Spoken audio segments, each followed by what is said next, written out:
from one angry man to the next, Mr. Brian Daigle. How you doing, Brian? How are we doing? I'm okay, boys. Hope you're good. Hope everyone's in the chat is good. Just before we get into this, I'm just to say, like I always do, obviously read out my members chat. It's 50 months that I've been a member of this incredible channel, and I'll speak on behalf of a lot of people, but including a big massive, a lot from the heart, as you guys know, when it comes to you two. Just thank you for allowing me to come on for 50 months and speak what I have to say, whether it be board owners, managers, players, the support you give every single other channel that starts, and more than that, just the people will know how tight our friendship is, our bond as away from this, and just thank you for 50 months of brilliance and friendship and brotherhood and support and everything. So here's to the next 50.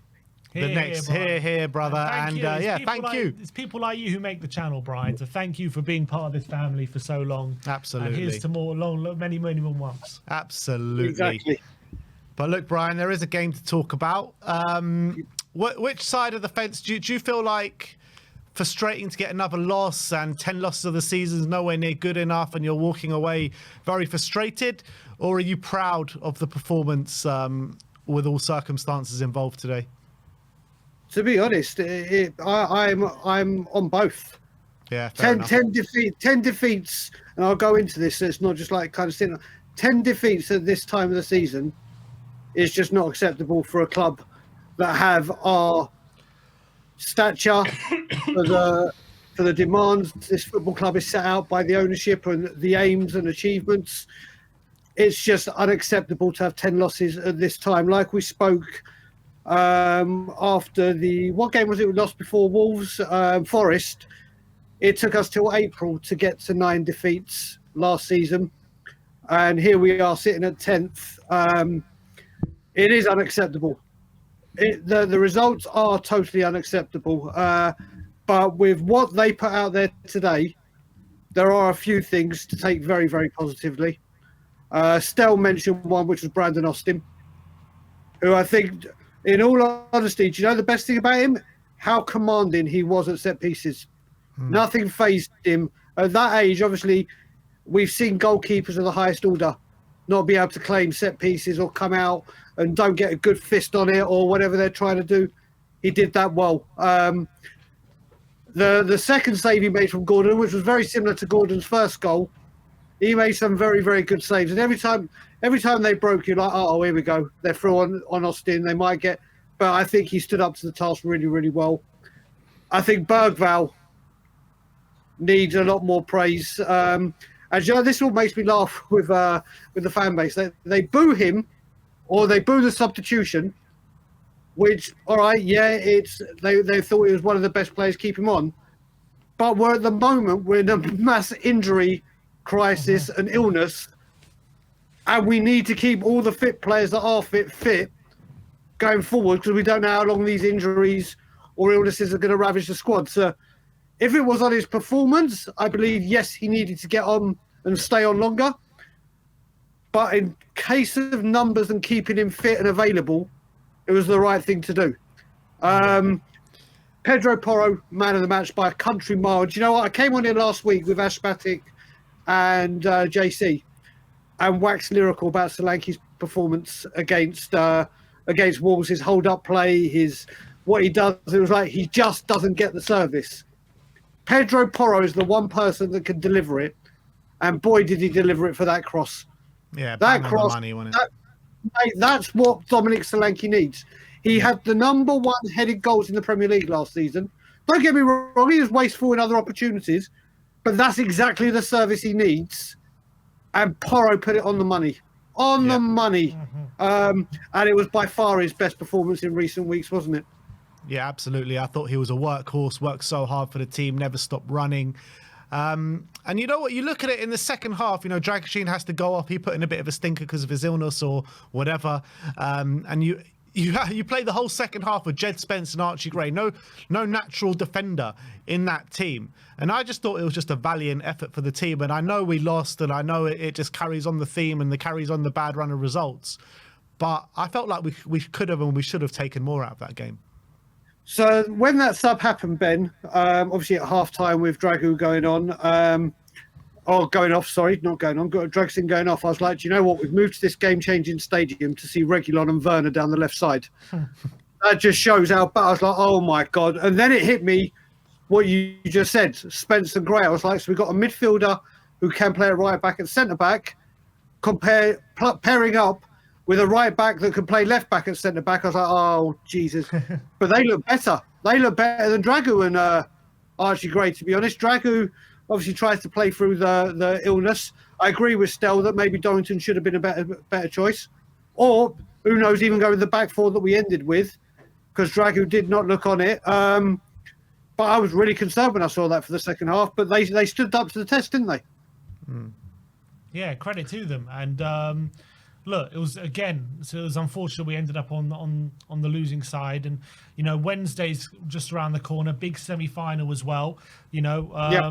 Madison and Sarr are going to be suspended for that, but hopefully we'll have Bentancur back, and I don't know what players with flu are going to be available and stuff like that. If Radu Dragusin is unavailable, then we think Reguilon gets a run out at left back, and also if Fraser Forster's back, are you sticking with Austin? Yeah, I was just coming in from travelling home when I heard you and Stell talking about that with Forster, or Austin. We could have a new keeper in by then. Yeah, who knows? I mean, we could have a little discussion about that. I mean, I'm with Stell. I don't understand what message this sends to Gunter and Keeley that you're going out on loan and getting this experience, but we don't want to block this pathway. We need an experienced keeper to come in. Whether this guy turns, I mean, according to Twitter, he's the next Petr Cech already. Yeah, but Brian, David Ornstein says this guy, he's coming to challenge the first team spot. He's not coming just to play backup, apparently. Well, we'll wait and see. If he does, fantastic. But again, it's youth over experience, low wages over trying to get some decent quality goalkeeper in. But that's a different issue right now. What we're talking is Austin, obviously, and Forster. I don't know which one works best. I think if it had been the first leg at Anfield, I think for experience you'd have to go Fraser. If it had been at Anfield, but it's a tough call. It's going to be either, so we're just going to have to deal with it. One thing I will say though, and they best turn up for the semi-final, because once again the home fans, the match day going fans, that cauldron, that fortress.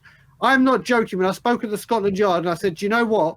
There were patches at that stadium where it was noisier during COVID and you could only hear the managers and players shouting when there was no spectator in there. That stadium that was meant to be this cauldron of noise, this massive rallying of support, this atmosphere that was going to compete with this one-tier stand, it's a myth. It's an actual myth.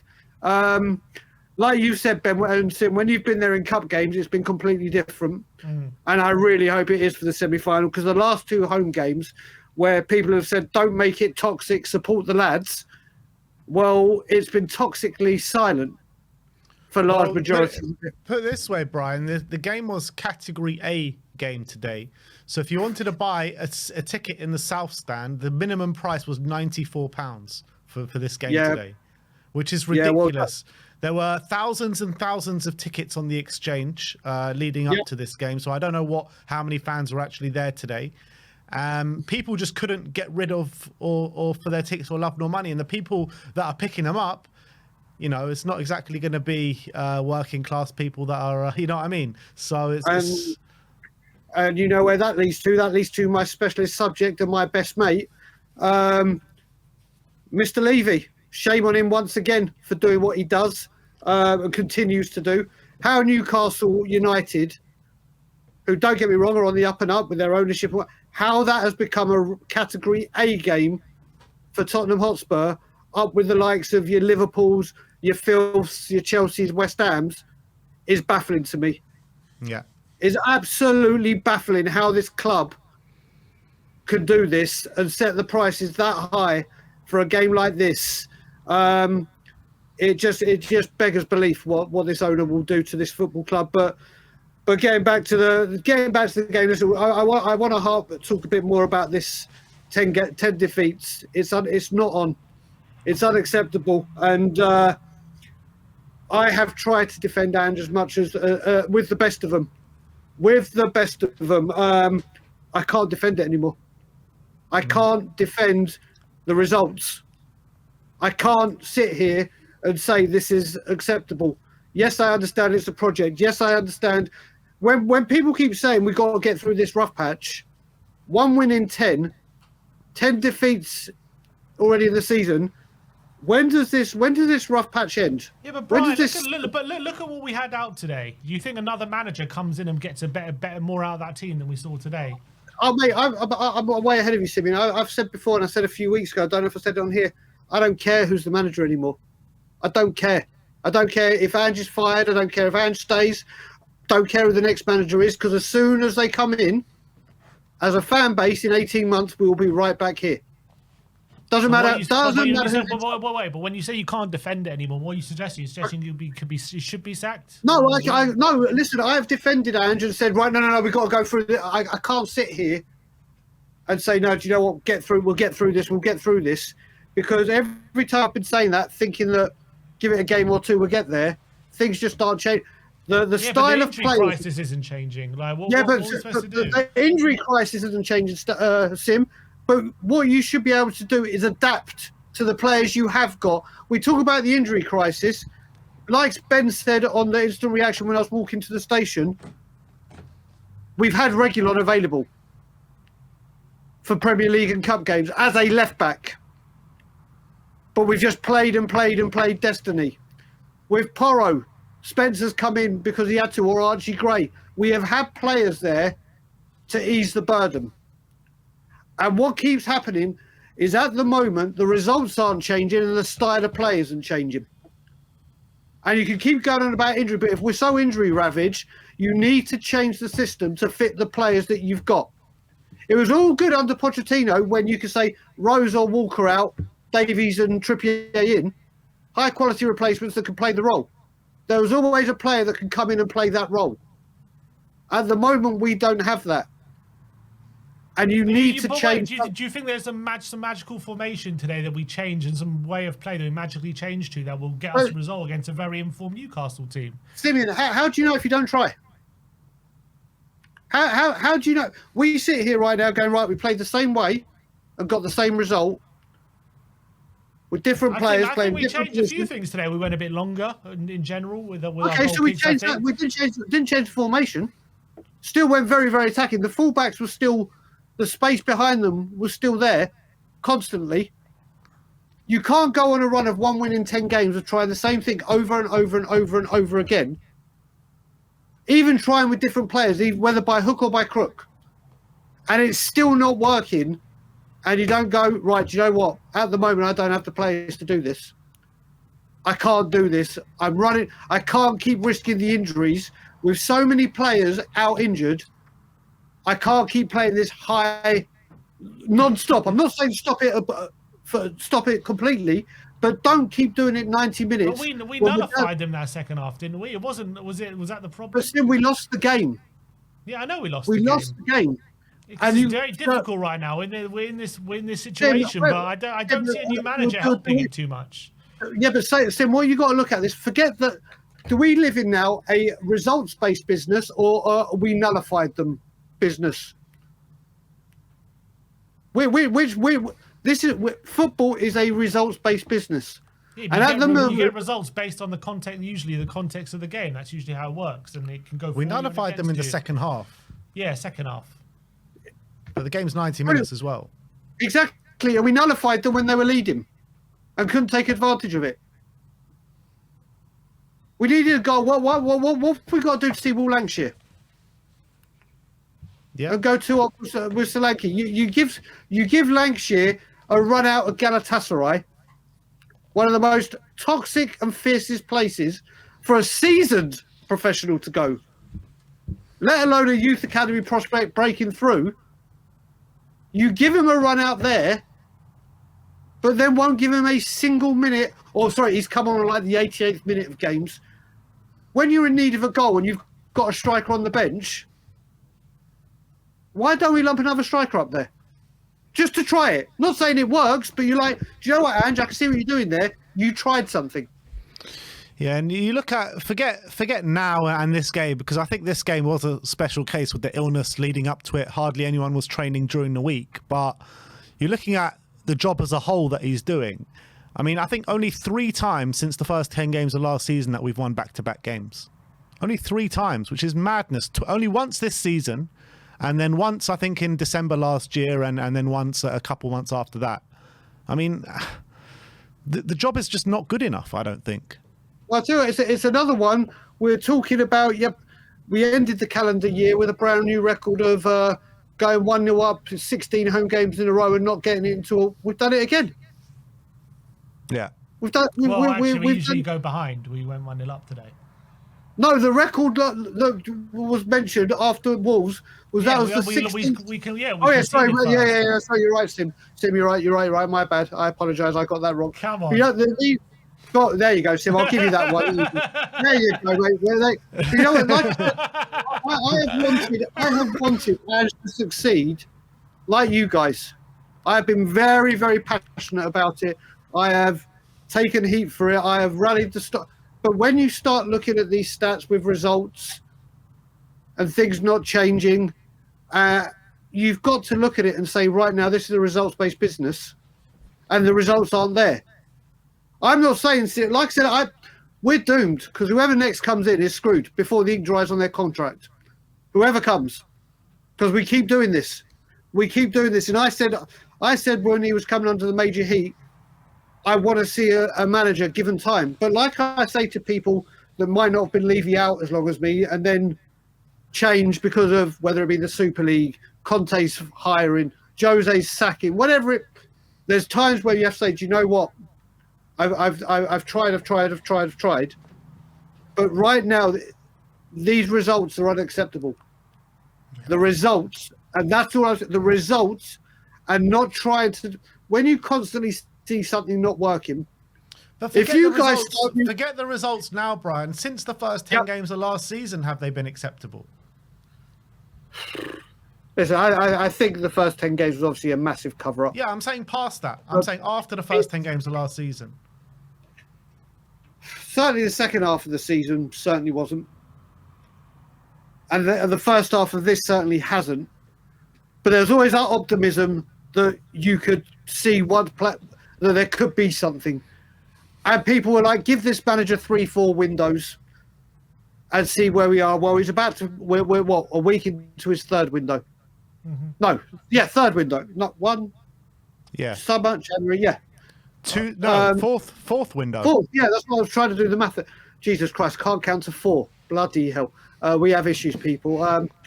But yeah, and this will be the 4th. And obviously, don't get me wrong, I think he is absolutely kneecapped by the man upstairs with the wage bill and wanting to spend on quality players, which won't come.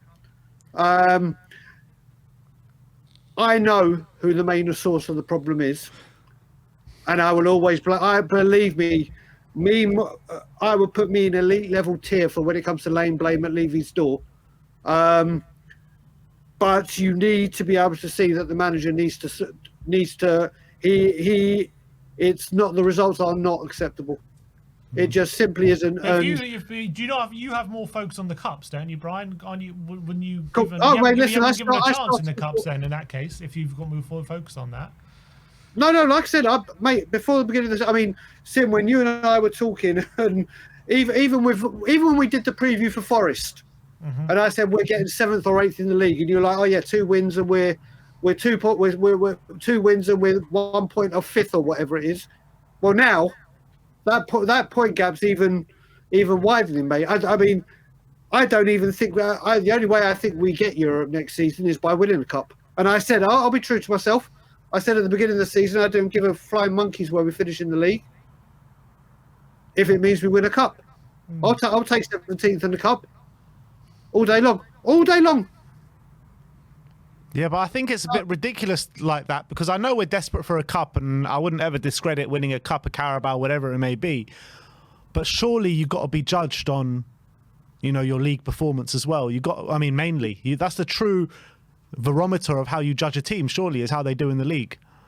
Well, if you're judged by that, and judged by how this club has acted, a lot more managers have got sacked for doing better than this.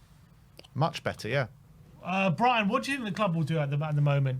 Because I think at the moment it seems as though they're publicly, seem to be standing by him. I don't know what the word will be after today's game, but I think it's unlikely it will change. But do you still see the club persisting? I think a lot hinges on Liverpool. I think if we do well in the first leg, and when I say leg, let's say we draw or lose by one. I know that drawing, lose by one, or winning will be in the category of, I think, okay, that's not, obviously winning will be fantastic. I think as long as we don't take an absolute tonking at home, which, let's face it, it's Liverpool who are rampant at the moment. And they could well do, but it might not be. They might rotate for their greater goods or greater challenges ahead. Accrington Stanley. Yeah, mate. Jesus Christ, I forgot about that. That's who they got, haven't they? The Ian Rush derby. So when it comes to, I think, as long as it's not a heavy defeat against Liverpool, I think he stays. I think if it's a very heavy defeat, like a 3-4, 5-0, we may have an issue. Yeah. As a club, not. I think that whilst he's in the cup, he's got breathing space. I think if we go out of a cup, it could be sayonara. Well, we'll have to wait and see what happens. How did you feel about this Liverpool game? Because obviously with the amount of players that we've got available and the effort that the team put in today, how do you see that one going? Well, I think obviously the injuries are going to remain injured, aren't they? There's going to be no one back from injury that's going to be available. I think it's down to these players recovering from this illness, or hoping that the illness hasn't spread any further. Because hopefully these players will now go, well, when is it we're playing? Is it Wednesday or Tuesday we're playing? Wednesday, yeah. All right, so what they got? Tomorrow the warm down, and players that didn't train may go in. Monday, Tuesday. Let's just hope these 3 days they can get some minutes on the pitch and be available and ready, and then we'll see. But if this bug continues to sweep through, then we'll have to wait and see. But I just hope, like I said, I hope we turn up. I hope the fans turn up. Are you two going to the semi? Yeah. We'll be there, yeah. Ashmatic and Marlon in the studio. Okay. So I'll probably be able to hear you two because but that atmosphere. I'm sorry, the atmosphere does need to pick up in there, especially with all these fans that say, "Oh, don't sing those songs, don't do this, don't do that, support the team." And then the only time you hear anything is when the referee blows a whistle when it should have been a foul, or a corner with "Come on, you Spurs." That's what you hear right now. Yeah. And then it's pin drop. Yep. You get when the Spurs with the trumpet at the beginning of the game. Don't forget that. Oh yeah, that's before kickoff. Brilliant. And the light shows. I think they should name the South Stand the Charlie Chaplin stand. I think that's what it should be called. The White Wall of Silence. Yeah. Well, look, Brian. Always a pleasure, my friend. Always a pleasure, guys. And I have to say, finally, the new setup, loving it. Thank you. Loving it. I'm loving the chair. When I get around to doing a watch along, I'm just a swivel. These chairs I'm looking for. They do look very, very. There you go. They do look very, very comfy. They certainly do look. Simeon, is there no more kicking the radiator off? No more. The radiator's now by my side. No, not in kicking. There you go. See. We're moving on up, people. We're moving on up. Have a great one, people. I'll speak to you later.